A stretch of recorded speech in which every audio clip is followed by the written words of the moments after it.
I wanted to ask that even with getting clients and in content economy, like in general, why do you think so many people kind of fail and never get through their first client or first couple of clients and quit? This idea of freelancing and business is sold as being so cool.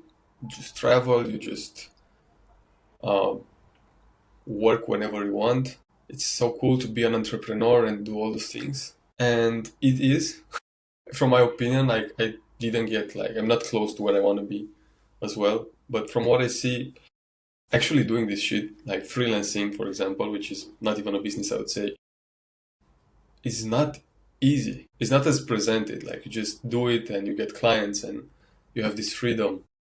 I mean, it can depend on your niche, on your expertise, but there are months where you can not get clients. There are months when you get a lot of clients and very good projects. There are clients that are more stressful because they are, because maybe you don't get along, or they want to pay less and you feel like you deserve more, and there is a friction between you two because you feel like you deserve more, and a lot of things can happen. A lot of things can happen, and it's not easy. So that's why I think it's easy to just say fuck this. Like I want freedom. I want stability. I want to know that I get my payment and work on a job. And it's also so broad and complex. So this creator economy, like okay, I'm getting into content, but how am I making the money? Like okay, am I selling something or am I providing services? If so, I have to know exactly what I'm serving, and if so, I have to get really good at that to be able to charge. And it's a long journey. It's a long journey. No one guarantees the success, but it's definitely possible. And that's why I think most people leave this, yeah, because it's not uh, as pink and as flowery as it's presented on social media. How did you get through mindset wise? How did you get through those hard months where no client, no clients or uh, anything that kind of just hardship? I still have them from time to time, and I just read a summary of a very nice book that came at the perfect time, and which is a mistake that I tell you and people who are listening to avoid if they're getting into freelancing. It's called fanatical prospecting. So even if you have clients that are paying good, you don't stop posting, you don't stop sending emails, you don't stop looking for better clients.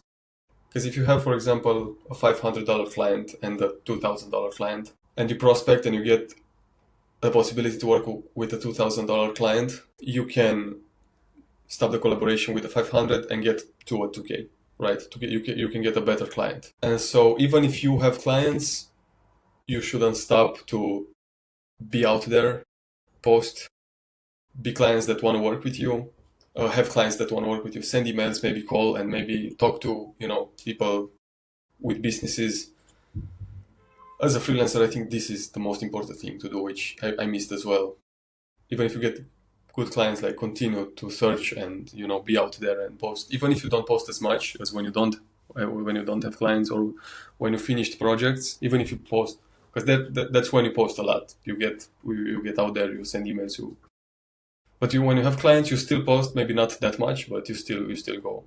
You still put yourself out there. You still talk to people. So that's how I think you get through those months. You prevent them, maybe. Let's say. Idea. I never heard of that. But yeah, it's like 100% true.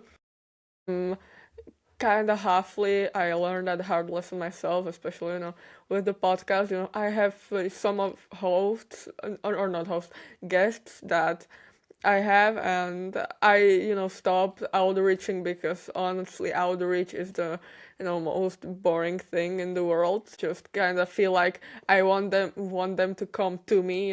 I need to DM. I don't know how many people a day. So that's kind of that. But yeah, you need to keep Yeah. showing Yeah, yourself that's out there. true. That's true. And I think even the biggest podcasters, they still reach out to people they want on podcast. So yeah, in your case, I'd say maybe it's harder to get people to. It's not impossible. I still think like people would come to you if you create a podcast, but I think it's even like if you get big, you're still gonna have to approach people to get to your podcast. Yeah, But no, yeah. maybe it's not that. I don't know. Maybe for you, it's. I don't wanna like speak without experience. But maybe it's nicer to speak to people and invite them. But I don't know. Instead of just selling them something, which is harder for me, for example, like 100. I used to like sell, no, not sell stuff, or give. I had this free product before. I've tried many things before podcasting, and selling something, even free stuff, like that's not even considered selling. It's really hard. It's a lot harder than podcasting, but still. And when you're big, or even big at content, and the selling or the outreaching, it gets easier because it's kind of, people know you're big, you have the credibility, and it's easier for them to say yes, even if the product isn't any better. But you got the numbers, the everything. So yeah, yeah. that's kind of the way. And I wanted to touch on, when you all have your client and you think he's presenting a price that basically you think you're worth more. Like, what do you do then? You just kind of communicate it, or what's your process on that? You get to negotiation stage unless it's really low and you're like, okay, no, it's not. You just ignore it, or not ignore it. You just refuse the offer if it's really low and you know what you can do. But unless it's closer to your rate, you can always negotiate and say, okay, look, why I think it would benefit you if we were together, and maybe I can make a package for you, and you benefit from a lower price, and I also benefit.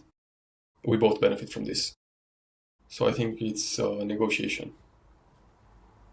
It's a negotiation unless it's a really low price. And it's a really high price. You're just okay. Yeah. Let's do it.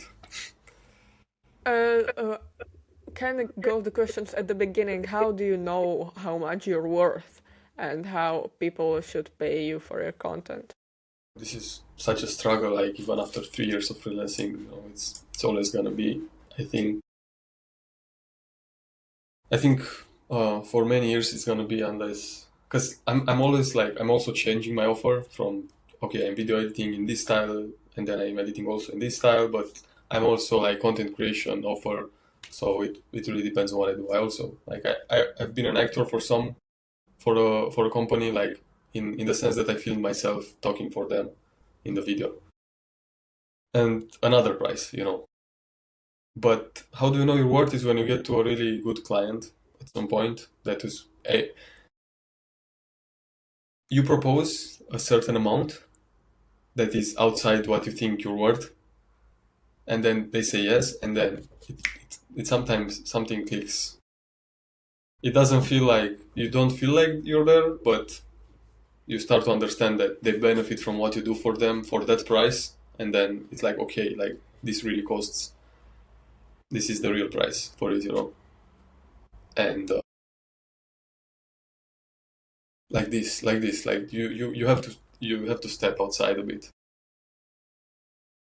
and see that Yeah. people are actually able to want to pay you that amount.